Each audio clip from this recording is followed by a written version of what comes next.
Assalamualaikum warahmatullahi wabarakatuh.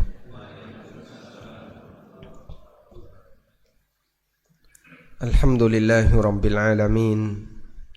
Wassalatu wassalamu ala ashrafil mursalin Nabiyyina wa maulana Muhammadin wa ala alihi wa sahbihi ajma'in. Wa ashhadu an la ilaha illallah wahdahu la sharika lah. Wa ashhadu anna Muhammadan abduhu wa rasuluh sallallahu alaihi wa ala alihi wa sahbihi wa man tabi'ahum bi ihsanin ila yaumiddin. Alhamdulillah, puji syukur kita haturkan kehadirat Allah Subhanahu wa taala. Pagi ini kembali kita melanjutkan kajian rutin dengan membaca kitab Riyadhus Shalihin. Insyaallah kita akan membaca hadis nomor 131. Hadis nomor 131 berbicara tentang beberapa amalan yang bisa menggugurkan dosa. Qala Rasulullah sallallahu alaihi wasallam. Rasulullah sallallahu alaihi wasallam bersabda, "Ala adullukum ala ma tamhu Allahu bihil khataya wa yarfa'u bihid darajat." Maukah kutunjukkan kepada kalian amalan yang Allah akan menghapuskan dosa-dosa disebabkan amalan itu, dan Allah akan mengangkat derajat disebabkan amalan itu. Qalu, para sahabat menjawab, "Bala ya Rasulullah, tentu ya Rasulullah, kami mau." Qala, kemudian Nabi SAW bersabda, "Isbaghul wudu'i 'alal makarih wa kathratul khuta ilal masajid wa intidharus salati ba'da as-salah fadzalikumur ribat." Rawahu Muslim. Amal yang bisa menggugurkan dosa dan mengangkat derajat adalah isbaghul wudu, menyempurnakan wudu, alal makarih, dalam kondisi orang enggak suka. Enggak suka di sini artinya mungkin bisa maknanya gatelan di anggota wudu, atau suhu yang terlalu dingin, atau juga air yang terlalu panas, atau ujian lain yang membuat orang itu tidak suka untuk menyentuh air. Wa kathratul khuta ilal masajid, memperbanyak langkah menuju masjid. Wa intidharus salati ba'da shalah, menunggu salat setelah selesai salat. Fadzalikumur ribat, fadzalikumur ribat, itulah ar-ribat. Ar-ribat yang dimaksud adalah mengikat satu ketaatan dengan ketaatan yang lainnya. Rawahu Muslim, hadis riwayat Muslim. Baik, sebelumnya kita kasih ilustrasi dulu. Saya mau tanya dulu ya, ibu-ibu, kalau suami Anda nikah lagi, Anda merasa bahagia atau merasa sedih? Pak Ki botonusan jawab. Ini pertanyaannya bukan untuk Anda. Ibu-ibu, kalau misalnya suaminya nikah lagi, merasa bahagia atau merasa sedih? Kok wis tuwa? Wis tuwa kan rumangsane, tapi kan suaminya masih muda kok. Bahagia atau sedih? Sedih ya, baik. Jawabannya sedih. Saya yakin sepakat jawabannya sedih, dengan aneka tingkat kesedihan. Selanjutnya, kalau ada orang yang beralasan seperti ini,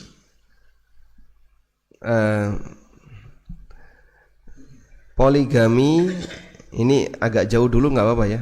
Poligami adalah syariat Allah. Sepakat ini? Kok nggak ada jawaban? Sepakat? Baik. Poligami adalah syariat Allah. Dari mana kita tahu? Ada di surat An-Nisa. Fa in khiftum alla tuqsitu fil yatama fankihu ma taba lakum minan nisa'i mathna wa thulatha wa ruba', dan seterusnya. Allah memberikan izin bagi para lelaki muslim untuk nikah lebih dari satu, 2, sampai 4 maksimal. Baik. Kemudian ada seorang istri yang tidak suka dipoligami misalnya. Pertanyaannya, apakah istri ini sama dengan membenci syariat Allah? Apakah ketika seorang istri tidak suka dipoligami itu sama dengan tidak suka dengan syariat Allah?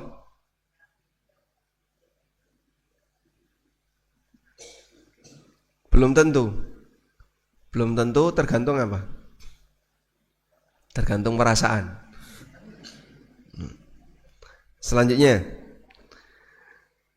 berkaitan dengan benci terhadap syariat Allah. Benci terhadap syariat Allah. Orang kalau benci terhadap syariat Allah, apa hukumannya? Ini bisa keluar dari Islam. Karena di antara perbuatan yang menyebabkan keluar dari Islam adalah membenci syariat Allah. Apa dalilnya?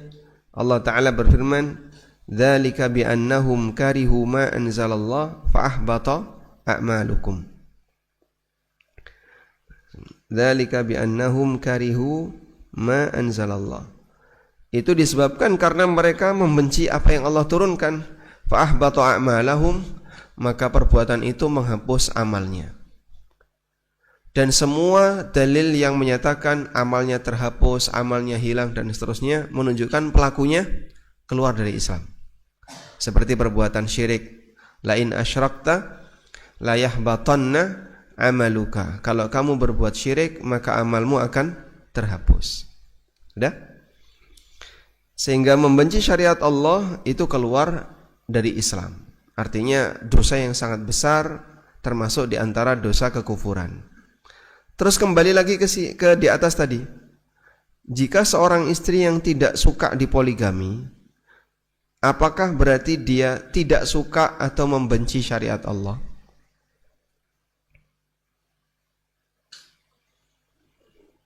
Belum tentu. Kapan disebut membenci syariat Allah dan kapan tidak membenci syariat Allah? Tergantung napa? Tergantung perasaan. Perasaan kan harus ada batasannya karena kita bicara hukum. Baik. Disinilah pentingnya untuk memahami dua hal berikut. Tidak suka. Itu ada dua. Pertama, tidak suka syariat. Saya nggak senang sama syariat kayak gini. Saya benci dengan syariat seperti ini. Sehingga latar belakang dia nggak suka adalah adanya syariat itu.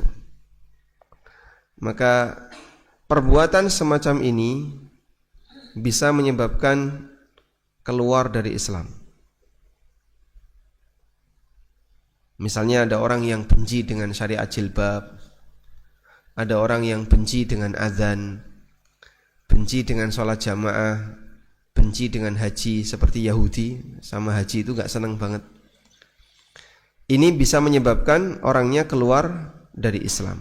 Dalilnya adalah ayat yang tadi kita baca, dzalika bi'annahum karihu ma anzalallah fa'ahbata a'malahum, surat Muhammad ayat 9. Surat Muhammad ayat berapa? 9. Yang kedua, ada bentuk benci namun bukan pada syariatnya, tapi pada dampak dari pelaksanaan syariatnya. Dampak dari pelaksanaan syariat. Untuk jenis yang kedua ini, jika dilawan nggak apa-apa, kalaupun ada pengaruh seperti itu, dan jika dilawan sehingga tetap dia lakukan, akan semakin memperbesar pahala. Sehingga misalnya ya, Pak Ki mau nikah lagi, ya.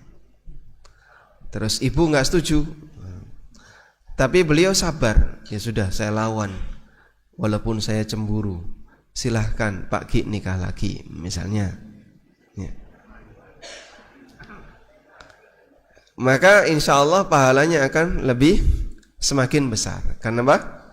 Karena dia melawan rasa tidak suka pada dirinya, kemudian tetap melakukannya.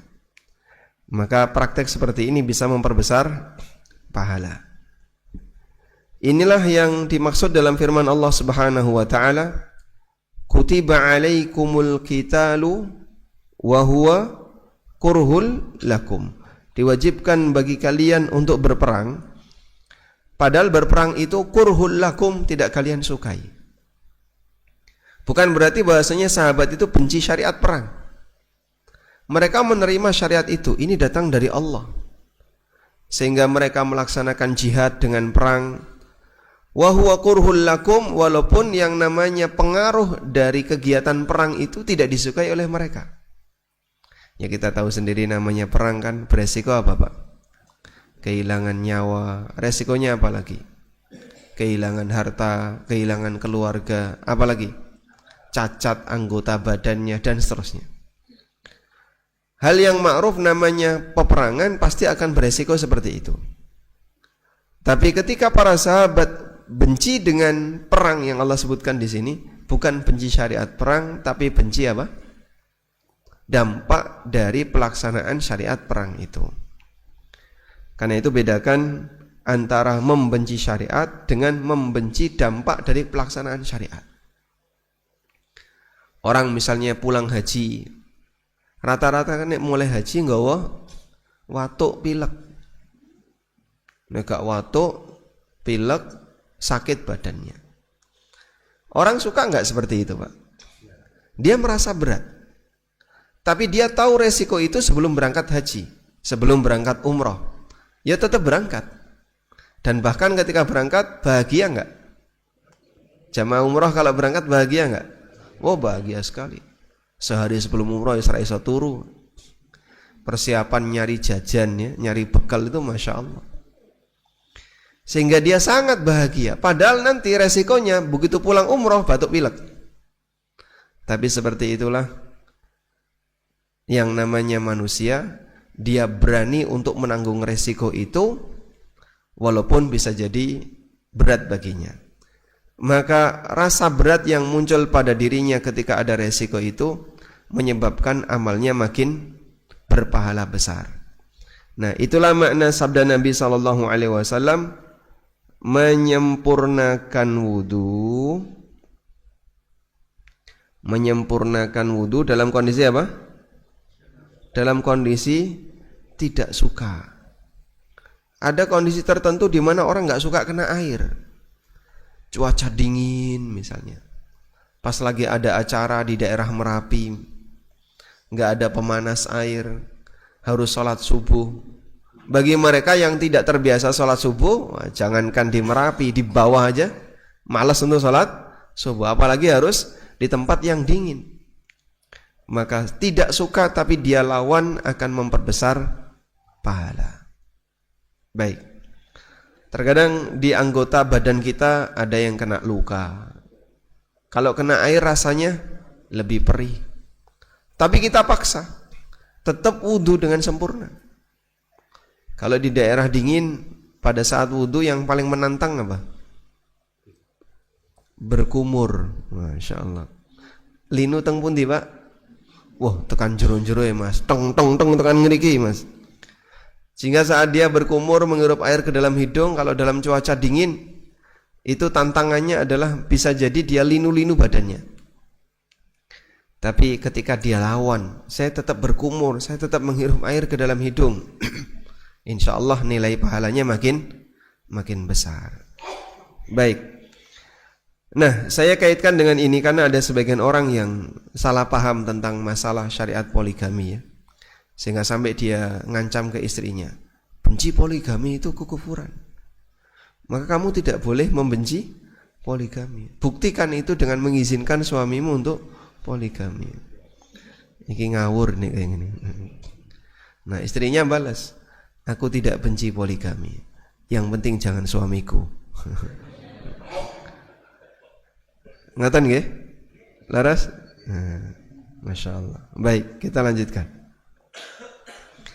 Selanjutnya, amalan kedua yang kata Nabi Sallallahu Alaihi Wasallam dapat menggugurkan dosa dan mengangkat derajat adalah kathratul khuta ilal masajid, memperbanyak langkah menuju masjid. Maksudnya apa? Jalan kaki. Karena kalau orang berkendaraan, maka dia tidak melangkahkan kakinya menuju masjid kecuali hanya pendek saja dari tempat parkir menuju masjid. Makanya sebuah nikmat yang luar biasa ketika Allah Subhanahu wa taala memposisikan kita di tempat yang bisa mengakses masjid dengan jalan kaki. Itu nikmat, Pak. Sehingga kalau kita bisa ke masjid dengan jalan kaki, kita punya peluang pahala seperti ini. Teman-teman di Jakarta itu sempat komen ya, Jumatan kok mahal, karena harus bayar parkir sekali Jumatan itu minimal 20.000. Ya kalau Jumatan di perkantoran, di masjid-masjid tertentu itu kan parkirnya minimal 20.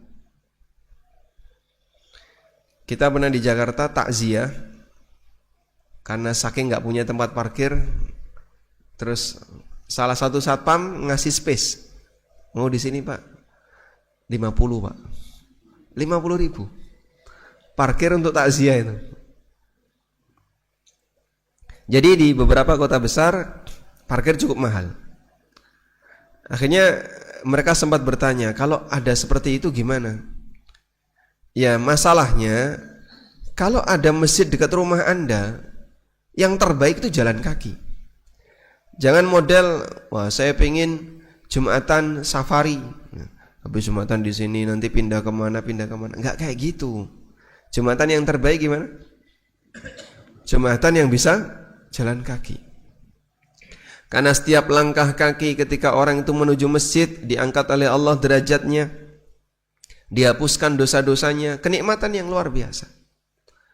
Maka kalau bisa seperti ini dijaga dengan baik, jaga jalan kaki ketika berangkat menuju masjid. Ada orang yang mau jalan kaki olahraga, tapi jarang yang mau jalan kaki menuju masjid. Padahal olahraga lebih jauh daripada ketika menuju masjid. Masya Allah ya. Pak Salamah, Masya Allah. Kalau sholat subuh di mana Pak? Pak Selamat. Kan namanya sudah ganti Salamah teman. Sholat subuhnya di kerajaan gitu Pak. Jalan kaki atau berkendara? Jalan kaki. Ada yang lebih jauh lagi. Baik. Jadi seperti itu kita biasakan ya. Walaupun mungkin butuh effort lebih besar, tapi setiap langkah di situ menghapus dosa dan meningkatkan derajat. Wantidharus salati ba'da shalah, menunggu salat setelah salat. Yang dimaksud menunggu salat setelah salat adalah salat sunnah, terus nunggu apa? Iqamah. Orang nunggu salat setelah salat, maksudnya adalah salat sunnah, nunggu iqamah. Dengan demikian maka yang bersangkutan sedang melaksanakan salat. Yang bersangkutan sedang melaksanakan salat. Saya pernah mampir di sebuah masjid ya, di daerah Timur Tengah lah. Dan masjid ini paling aneh sendiri karena qomatnya tertunda. Jadi biasanya qomatnya itu jam setengah 12, dia qomatnya jam 12. Pokoknya tertunda 1 jam, lebih lama dibandingkan masjid yang lain. Sementara di Timur Tengah itu qomat itu seragam. Qomat itu seragam Pak. Adzan seragam, qomat seragam. Itu ada timernya khusus. Sehingga banyak jamaah yang kumpul berharap qomat. Loh kok gak qomat-qomat? Nah, tapi di tembok itu ditulisi, di sini iqamah jam 12. Beda dengan yang lain.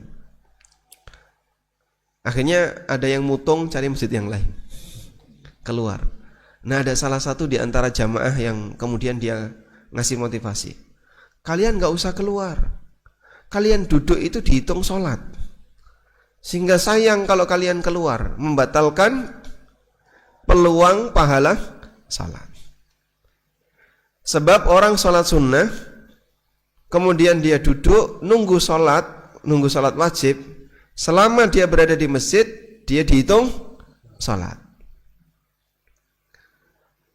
Wa madama fi sholati man tadhara shalah, dalam hadis yang lain, sepanjang dia menunggu sholat maka dia dihukumi sedang sholat. Maka posisi sholat sunnah kemudian nunggu iqamah, walaupun duduk dihukumi sedang sholat. Artinya dia dapat pahala sholat. Dan memang realitanya demikian, sehingga memotivasi orang. Gak ada ruginya orang itu nunggu iqamah terlalu lama ketika di masjid. Ini kapan tuh Pak komat-komatnya? Kok gak komat-komat? Bapak duduk nunggu iqamah itu dapat pahala salat. Baik. Selanjutnya Nabi SAW mengatakan wadzalikumur ribat. Itu semua adalah ribat. Ribat itu apa? Berjaga di daerah perbatasan. Nah, berjaga di daerah perbatasan. Kalau ini makna ribat yang sering digunakan dalam kegiatan perang di daerah perbatasan.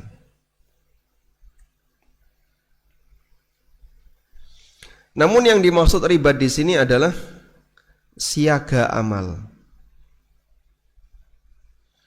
Dan orang dalam posisi siaga amal ketika yang dia lakukan nyambung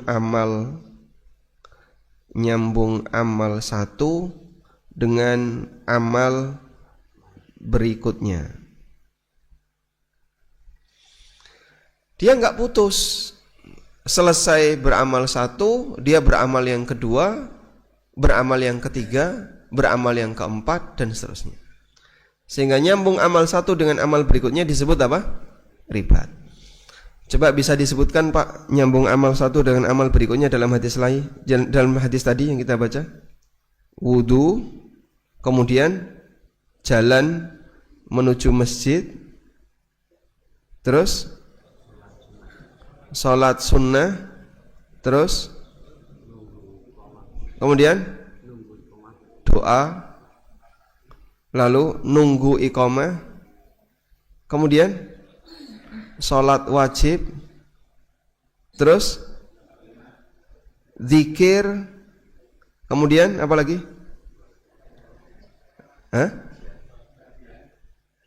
Ba'diyah, terus apa lagi? Sedekah, infak ya.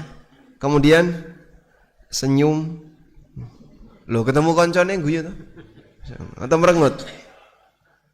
Salaman, nah, senyum, salaman. Terus apa lagi? Pulang. Enggak mancing. Biasanya tetek ning mburi kan? Kongko pulang sudah. Ini enggak cukup satu amal. Maka sholat jamaah itu kenapa pahalanya 27 kali lipat dibandingkan sholat sendirian? Karena yang dilakukan banyak Pak. Sehingga dalam kegiatan satu itu tidak cukup satu amal, yang kecil-kecil dihitung oleh Allah. Innallaha la yadhlimu mithqala dzarrah wa in taku hasanatan yudha'ifha wa yu'ti min ladunhu ajran 'azima. Allah tidak mendolimi walaupun seberat dzarrah. Kalau itu amal baik, maka Allah akan lipat gandakan. Dan Allah akan berikan pahala yang besar.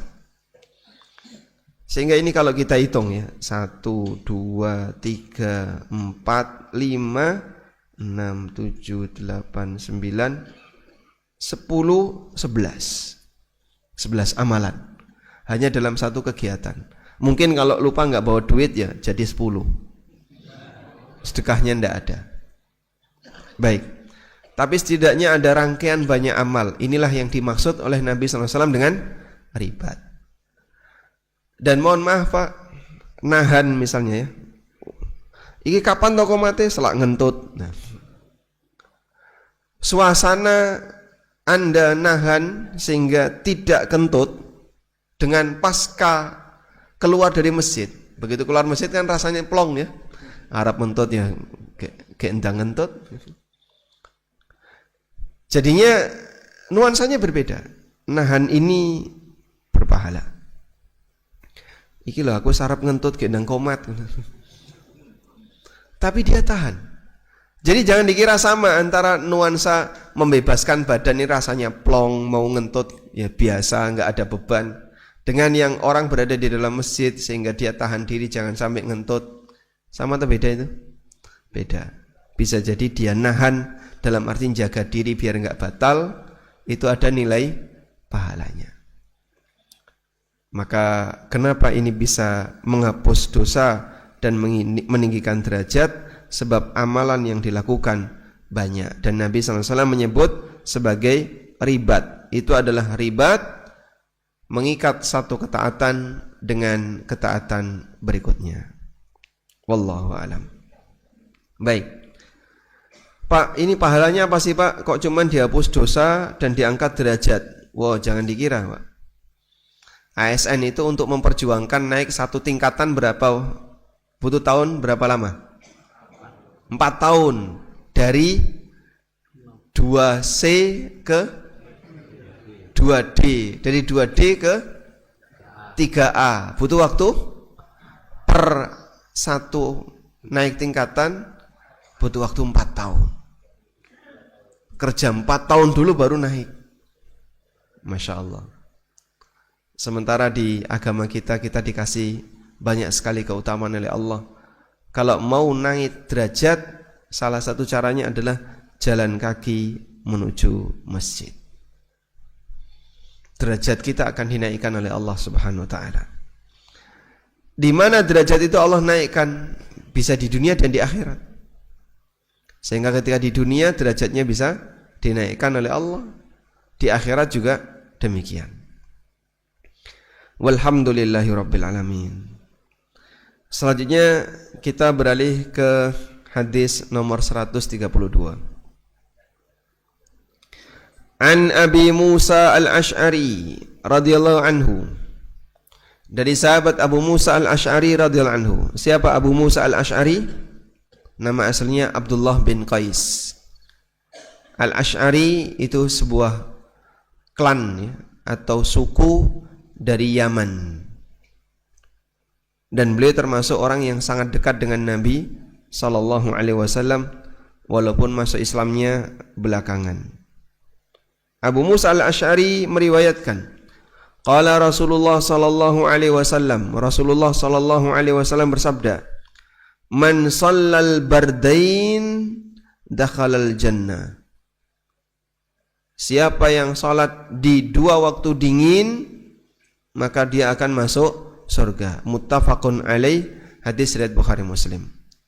Al-bardan yang dimaksud dengan salat di 2 waktu dingin adalah subuh dan asar. Keterangan An-Nawawi, al-bardan yang dimaksud salat di 2 waktu dingin adalah salat subuh dan asar.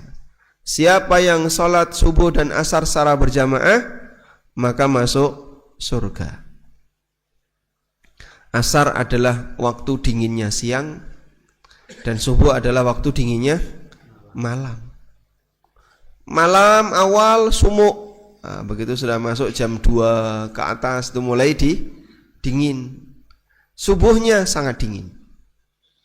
Maka antara jam 7 malam dengan jam 5 pagi lebih dingin mana? Jam 5 pagi. Walaupun sama-sama dalam suasana gelap. Subuh lebih dingin. 2 sholat ini punya tantangan. Tantangan sholat asar apa?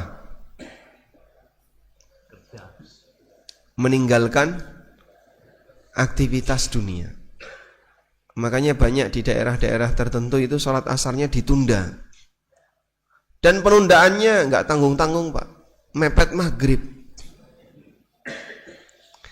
Saya itu pernah ke Wonosobo, kalau nggak salah adzannya jam 5. Jadi jam 5 sampai, loh kok ke adzan Pak. Waktu itu saya baru datang itu. Adzannya adzan apa? Adzan asar Pak. Adzan asar jam segini.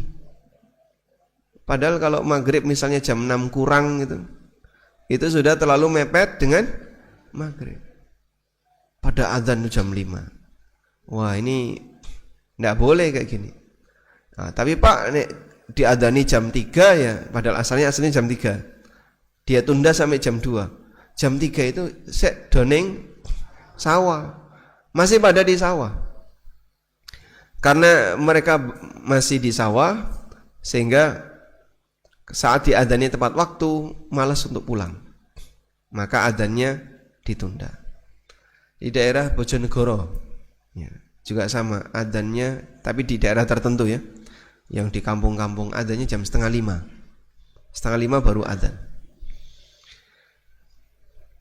Padahal sholat asar itu jika dilakukan ketika matahari sudah kuning, hukumnya apa?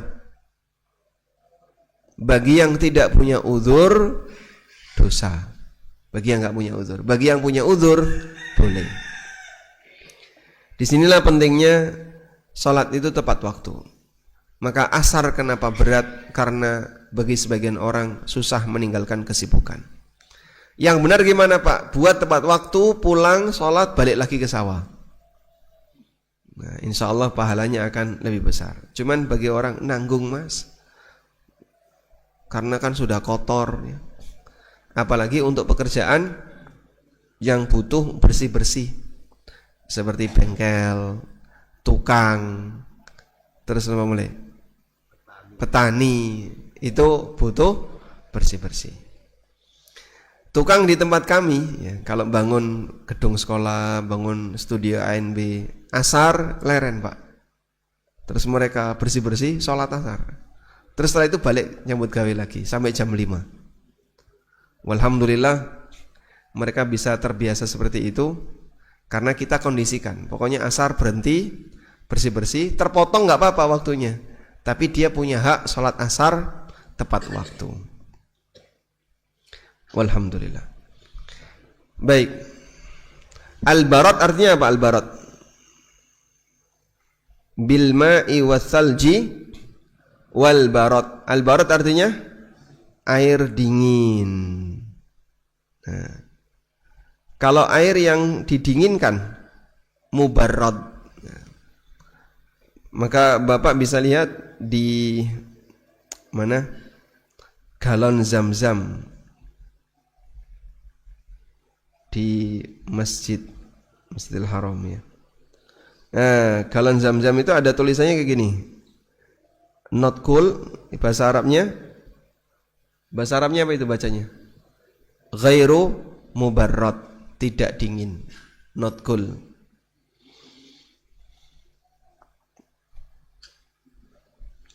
Selanjutnya hadis nomor 133. Qala Rasulullah sallallahu alaihi wasallam, Rasulullah sallallahu alaihi wasallam bersabda, "Idza maridal 'abdu," apabila seorang hamba itu sakit, au safara, atau melakukan safar, kutiba lahu mithlu ma kana ya'malu muqiman sahiha, maka akan dicatat untuknya seperti amalan rutin yang dia lakukan ketika dia sehat atau ketika dia tidak safar. Rawahul Bukhari, hadis riwayat Bukhari. Baik. Di sini ada kaidah berkaitan dengan pahala amal. Kaidah berkaitan dengan pahala amal. Pahala amal pada asalnya dia putus jika orangnya sudah tidak beramal. Namun ada pahala amal yang ini putus, ada yang tidak putus. Yang tidak putus dalam kondisi orangnya hidup. Ini terjadi ketika tidak beramal karena uzur. Dia tidak beramal karena uzur. Dan yang kedua, dia punya kebiasaan amal itu. Misalnya terbiasa puasa, lalu suatu ketika sakit sehingga dia tidak puasa, maka pahala puasa tetap mengalir karena dia punya uzur. Yang kedua, ada pahala amal yang tidak putus dalam kondisi orangnya sudah mati. Ini terjadi pada amal yang manfaatnya, diperhatikan manfaat ya, amal yang manfaatnya masih bertahan walaupun orangnya sudah mati, seperti wakaf, ilmu, misalnya ngajari baca Al-Quran, tahsin, sampai jamaahnya bisa tahsin, bisa baca Quran dengan benar. Walaupun pengajarnya ini sudah meninggal, maka jamaah yang bisa baca Quran dengan benar tadi memberikan aliran pahala kepada siapa? Yang ngajari. Karena manfaatnya masih bertahan. Dan aneka amal yang lain yang manfaatnya bertahan. Amal seperti inilah yang tidak putus. Baik. Sekarang, dalam kondisi muda, nanti lama-lama akan tua. Makin tua makin kuat atau makin lemah? Makin lemah. Sehingga ada satu waktu, ada satu kondisi di mana ketika tua ini beberapa kegiatan, beberapa amalan tidak bisa lagi dilakukan. Kenapa? Karena keterbatasan fisik. Beberapa amalan tidak bisa dilakukan karena keterbatasan fisik. Maka dia berhenti untuk beramal.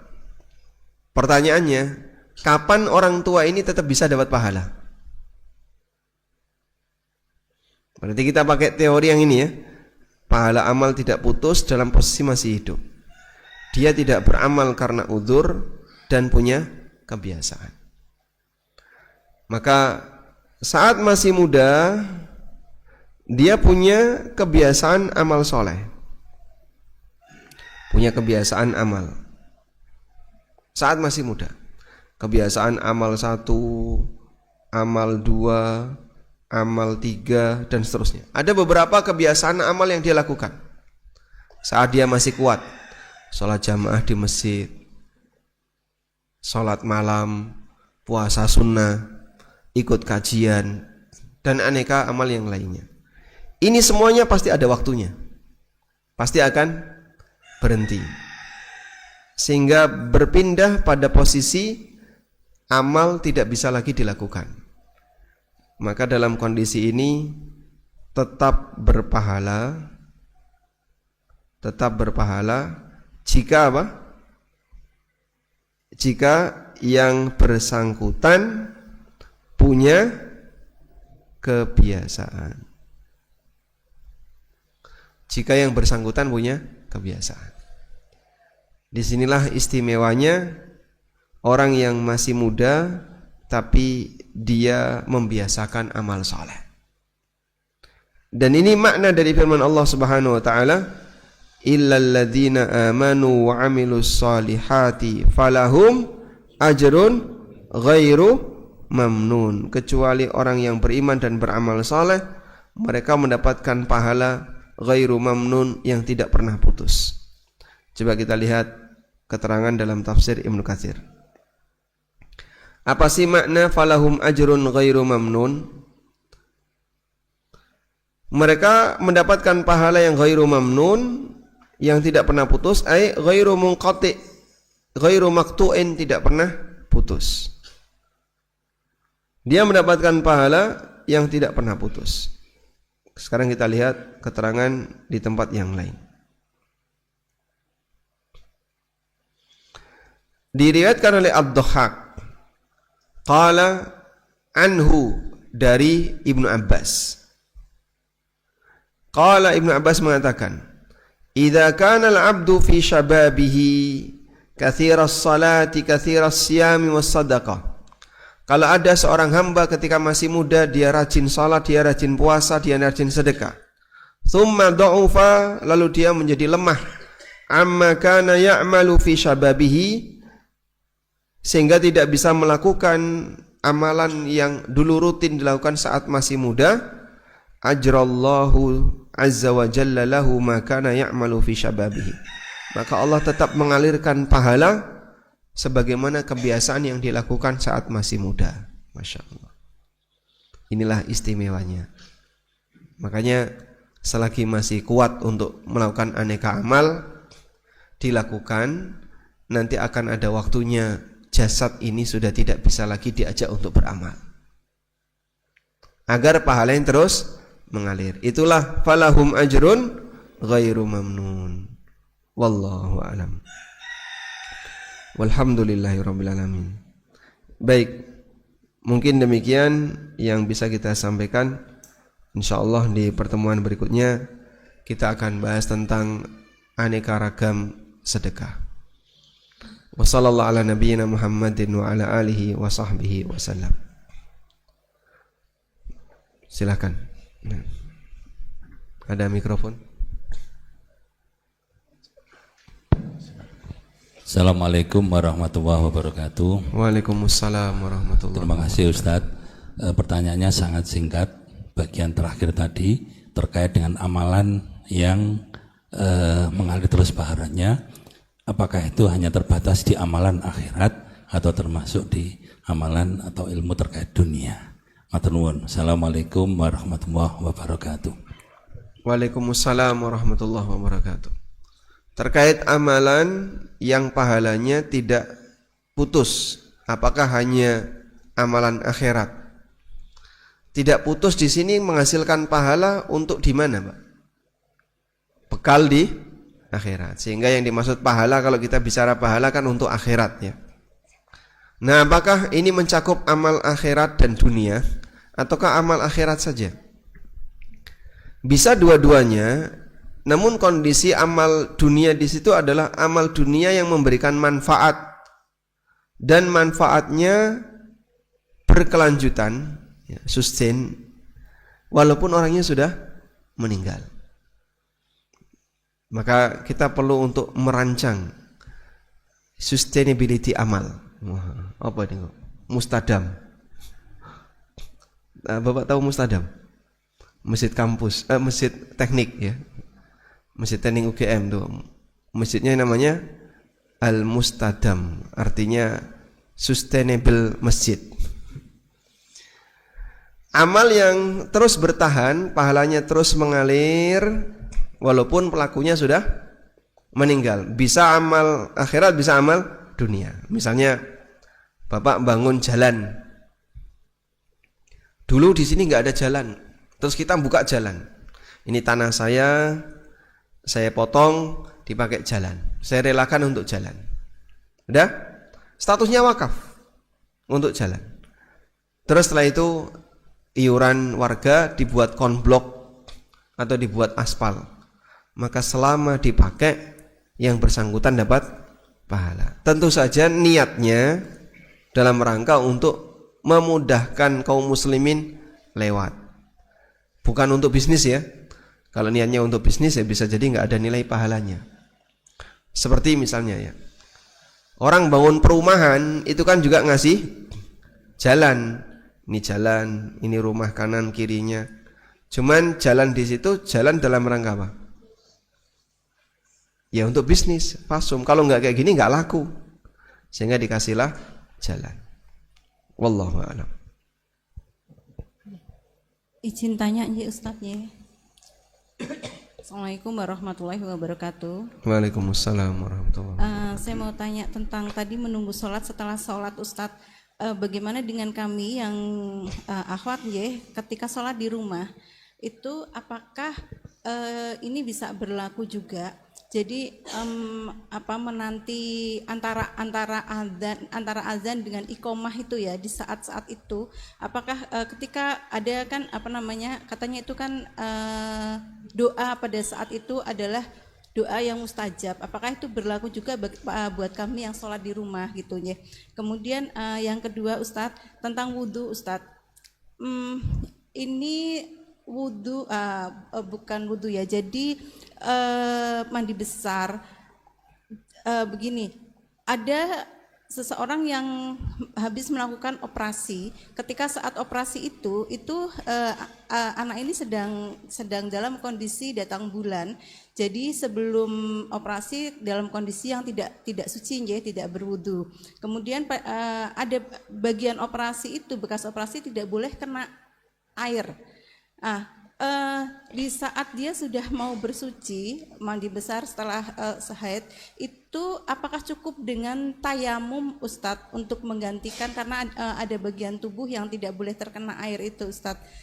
Begitu dari saya Ustadz. Jazakallah khair, barakallahu fiikum. Assalamualaikum warahmatullahi wabarakatuh. Waalaikumsalam warahmatullahi wabarakatuh.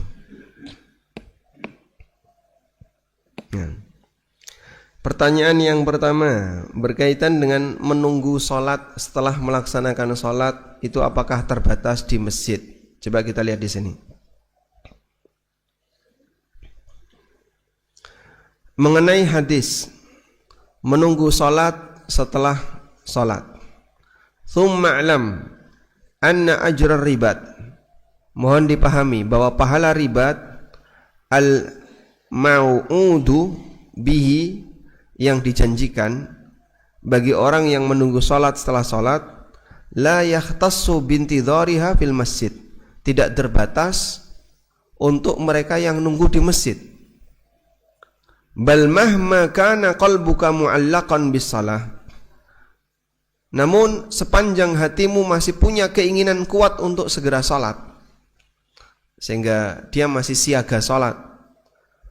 Wa fikruka mustaghillan biha, dan pikiranmu fokus untuk kegiatan salat, sehingga dia dalam keadaan mikir kapan salat.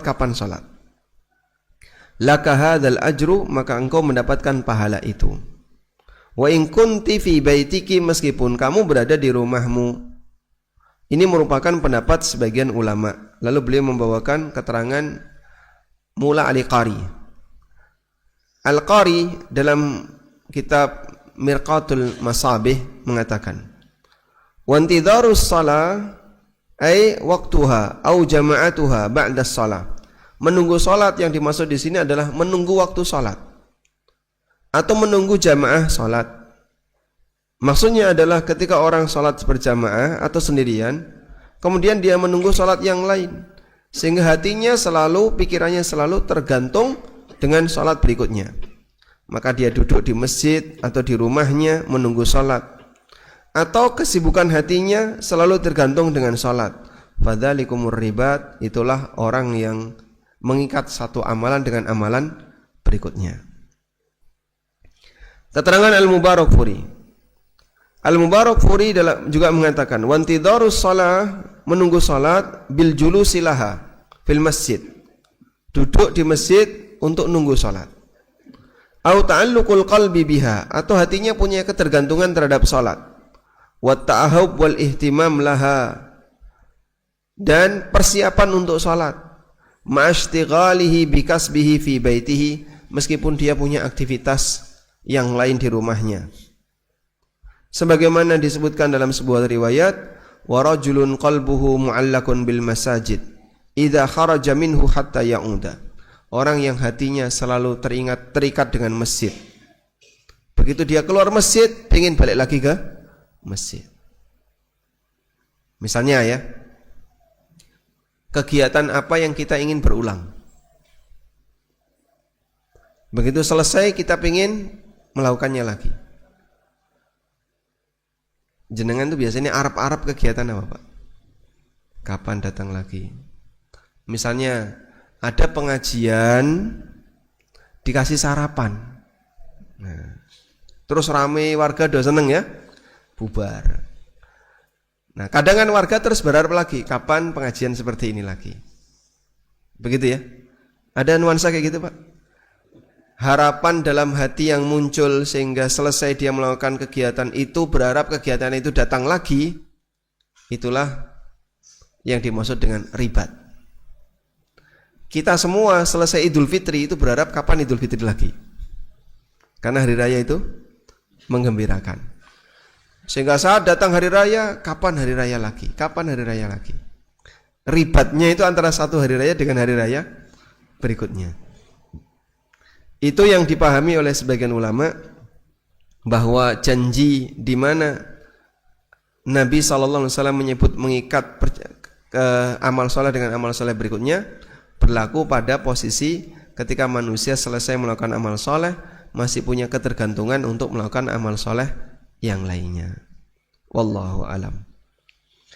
Jadi ini tidak hanya berlaku di masjid, Anda juga bisa lakukan di rumah. Termasuk juga doa antara adzan dan iqamah, itu juga mustajab walaupun di rumah. Baik, sudah jam 5:30. Masih ada satu pertanyaan tadi. Sekarang atau besok?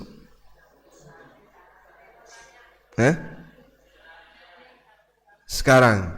Baik, sekarang ya saya lengkapi. Wanita dalam kondisi haid, lalu dia suci, tapi saat suci sedang sakit, mau operasi maupun sakit yang lain, intinya dia sedang sakit. Padahal haid kalau suci, yang harus dilakukan apa? Mandi, agar dia bisa salat. Nah, tapi kan raiso adus, Pak. Wong sakit, pakai air hangat sama, karena nggak boleh kena air. Maka dalam kondisi itu yang bersangkutan silahkan tayamum, karena tayamum itu bersuci yang bisa menggantikan wudu dan mandi. Tayamum bisa menggantikan wudu, sebagaimana pula tayamum bisa menggantikan mandi. Wallahu a'lam. Pun cekap. Ini bapak-bapaknya pengen pulang masalahnya. Satu lagi. Nggak jadi? Assalamualaikum warahmatullahi wabarakatuh. Waalaikumsalam warahmatullahi wabarakatuh. Yang saya tanyakan tentang dzikir sehabis sholat fardu, itu ada amalan Allahumma ajirna minan nar dan Allahumma ini as'alukal jannah. Itu untuk semua, maksudnya untuk 5 waktu itu diamalkan. Kemudian yang kedua, yang la ilaha illallah wahdahu la syarikalah itu apa diucapkan 10 kali. Gimana yang 10 kali tadi? La ilaha illallah, La ilaha illallah wahdahu la syarikalah, wahdahu la syarikalah, lahul mulku wa lahul hamdu, wa huwa ala kulli syai'in qadir. Khair yuhyi wa yumitu wa huwa ala kulli syai'in qadir. Itu 10 kali. Iya. Kemudian subhanallah walhamdulillah wala ilaha illallah wallahu akbar, itu 3 kali. Kemudian la haula wala quwata illa billahil aliyyil azim 3 kali. Terus ditambah Rabbighfirli, dilanjutkan subhanallah walhamdulillah la ilaha illallah, subhanallah walhamdulillah Allahu akbar yang 33. Kemudian dilanjut surat ayat kursi 1 kali, falak 1 kali, nas 1 kali. Itu yang pertama. Yang kedua, sehabis sholat ba'da maghrib itu suratannya apakah Al-Kafirun sama Al-Ikhlas. Sama sebelum sholat subuh, sholat fajar itu juga Al-Kafirun sama Al-Ikhlas. Itu yang kedua. Yang ketiga, Masya Allah. Niki setor amalan nampirun. Ngeten mawon. Kalau bicara masalah sunnah-sunnah dalam sholat dan setelah sholat banyak sekali. Dan kalau ini dicek satu-satu waktunya nggak cukup. Ya. Saya sarankan saja untuk doa-doa, mungkin ibu bisa cross check di buku ini. Namanya bukunya Hisnul Muslim. Nah, buku Hisnul Muslim ini isinya adalah kumpulan doa dan zikir baik ketika sholat, di luar sholat, terkait amalan-amalan tertentu dan yang lainnya. Insya Allah cukup mudah untuk didapat. Bukunya kayak gini ya, Hisnul Muslim. Versi Indonesia banyak sekali yang bikin. Nah, nanti bisa di cross check. Kemudian lihat di keterangan hadis ini sahih atau tidak dan seterusnya. Kalau di Hisnul Muslim insya Allah semuanya sudah disaring oleh penulisnya, karena penulisnya termasuk punya perhatian berkaitan dengan masalah hadis sahih, sehingga bisa dijadikan sebagai acuan. Begitu ya. Nah, sementara dzikir yang tadi ibu sebutkan, Allahumma ajirni minan nar, dibaca sekian kali, itu disebutkan dalam hadis diriwayatkan oleh Imam Ahmad, Abu Dawud dengan lafaz, kalau kamu sholat subuh maka ucapkan kalimat berikut sebelum kau bicara dengan orang lain, Allahumma ajirni minan nar, sebanyak 7 kali. Fa innaka in mitta min yaumika dzalik, kalau kamu mati di hari itu, kataballahu laka jiwaran minan nar, maka Allah akan jauhkan kamu dari neraka. Baik. Namun hadis ini dinilai dhaif oleh sebagian ulama, sehingga sifatnya tidak wajib, dan bahkan ada yang mengatakan ya nggak ada anjuran seperti itu. Tapi bagi mereka yang menilai, oh ini valid, ini sahih, ya silahkan diamalkan. Karena ada perbedaan pendapat berkaitan apakah hadis ini sahih atau tidak. Wallahu alam. Nah, yang lain kami sarankan coba dicek di buku Hisnul Muslim. Buku itu tidak tebal ya, dan kecil bentuknya. Insya Allah cukup mudah untuk dibaca. Okay. Kalau jawabannya kayak gini nggak apa-apa. Ngatan mohon nggih. Nggih, pangapunten. Belum bisa memberikan keterangan lengkap karena harus ngecek banyak riwayat. Walhamdulillah. Jam sekian pekan baru kajian ba'da subuh. Di sini sudah selesai. Di sana baru selesai dzikir subuh. Ya, pekan baru yang bagian barat ya. Baik, demikian semoga apa yang kita bahas ini bermanfaat. Wassallallahu ala nabiyyina Muhammadin wa ala alihi wa sahbihi wasallam. Wa akhiru da'wana alhamdulillahi rabbil alamin. Wassalamualaikum warahmatullahi wabarakatuh.